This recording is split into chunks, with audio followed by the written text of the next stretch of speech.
Hello, my dears.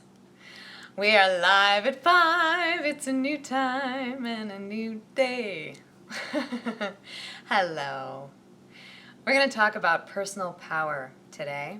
And then, as always, we'll do a Q&A.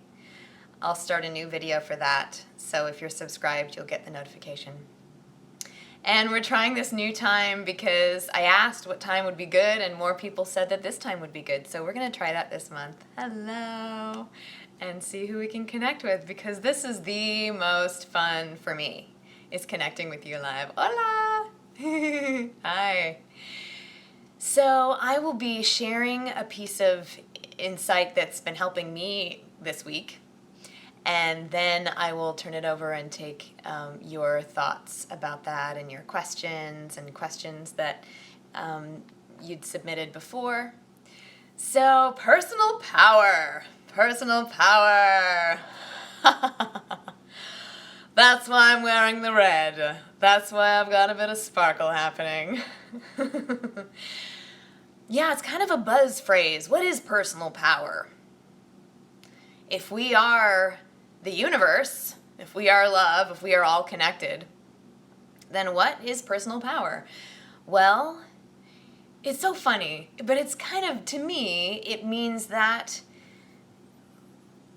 stream of the divine flow, the universal energy, that inexhaustible energy that I have any sort of influence over, that runs through my consciousness. So that's what I mean by personal power. And we probably all know what it feels like to be rocking it and feeling like you're in the zone, or you're in the groove, or you're having so much fun, and you're doing what you love, or you're with people you love, and it feels so good to have that opening. And maybe some of you know what it feels like to kind of worry about what others think of you, and to diminish that a little bit, and to think, uh-oh, I hope they don't, or you start to share something wonderful and then other people aren't feeling good about themselves, or they're judging you or something, or you think they're judging you, and so we just shrink. And that is a different feeling, isn't it? So I'd like to share this quote, fabulous quote from Marianne Williamson. You've probably heard it. And it's long, it's wonderful, but I'm just going to share a piece of it, or a couple pieces of it. She says, "Our deepest fear is not that we are inadequate. Our deepest fear is that we are powerful beyond measure.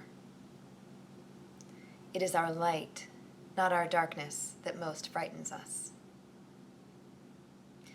We ask ourselves, who am I to be brilliant, gorgeous, talented, and fabulous?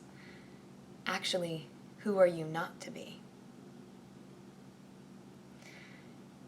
I love this. She says, "Your playing small does not serve the world.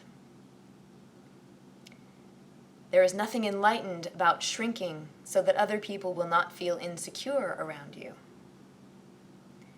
We are all meant to shine as children do." It goes on, there's more. Look her up, Marianne Williamson. She's a force of nature. Incredible, incredible woman. Wow. Does that resonate with anybody out there? Little vibes to that? Yeah. So how that's been, that's something that I've been working with really all my life.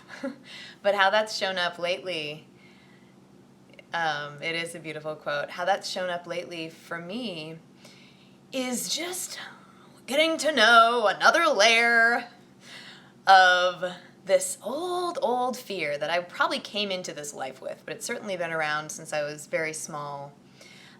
Similar, it's actually the same fear as not being enough, is the fear of being too much. Too much! Has anyone out there been told to be quiet, or shut up, or that you're too much, or to be nice and kind and quiet and good, and all of those things that people do to try and control us, that is based on whatever's going on for them, and that we internalize.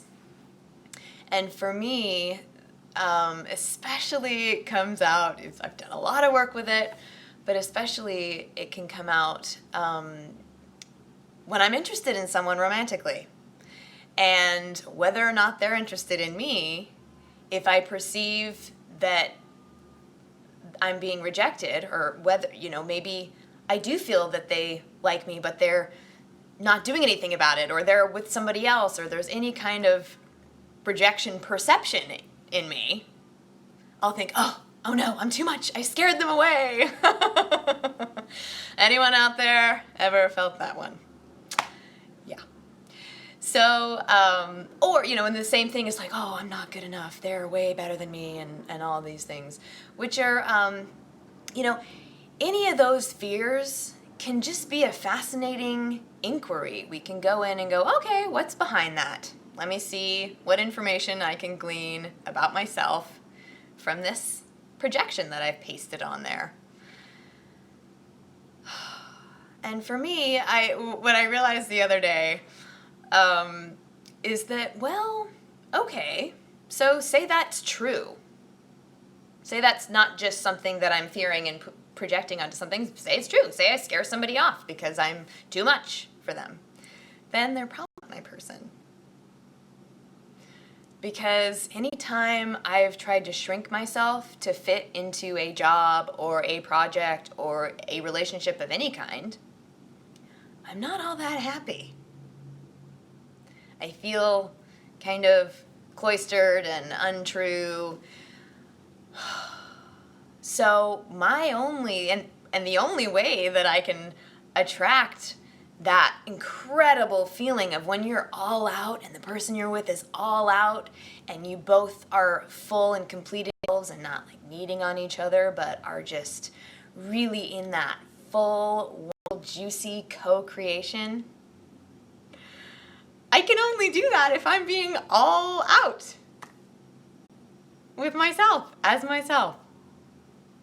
So that's my new commitment to myself, is not to diminish trying to make somebody not reject me, but to just love them and love the world and love myself in whatever way I feel like shining that day. And I don't always feel like shining and wearing red lipstick. Sometimes I feel like wearing PJs.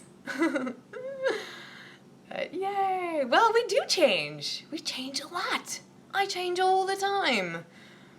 7 times before breakfast, possibly. But I don't have to change myself based on what I think somebody else is going to like better of me. That's the part that I've done it. I've experienced it. Fully done with that. So any thoughts there?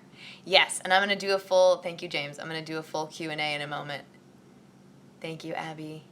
Any thoughts about that particular one? And then I'll start a new little video here and we'll get into a full Q&A. I think that we have an innate desire to be liked. Totally agree. Totally agree. Thank you, Evan. Thank you, Malong. Yeah, and it's funny because it's that putting it out there and trying to get it from somebody else that just is never totally fulfilling. The one fulfilling one is to cultivate that from within. And for me, meditation's helpful with that. Doing what I love is helpful with that, in creating for me. Connecting with people of like mind and heart like yourselves is helpful with that. So that whatever people say is what they say, and I have no control over it. You're so mature, my God. Please write a book one day. I'm surprised you haven't already. Oh, thank you. Thank you. Perhaps I will. Thank you all. It's really special to connect with you. So I'm going to end this video here with much, much love and vibes, and then we'll start a new one, and I'll get your questions and any other questions that you have. And this wonderful question about, do I have plans for writing a book? We'll get to that in a moment. So if you're not subscribed, go ahead and subscribe on YouTube, and you'll get the notifications straight away. Okay, I'll see you in a mo. We are connected.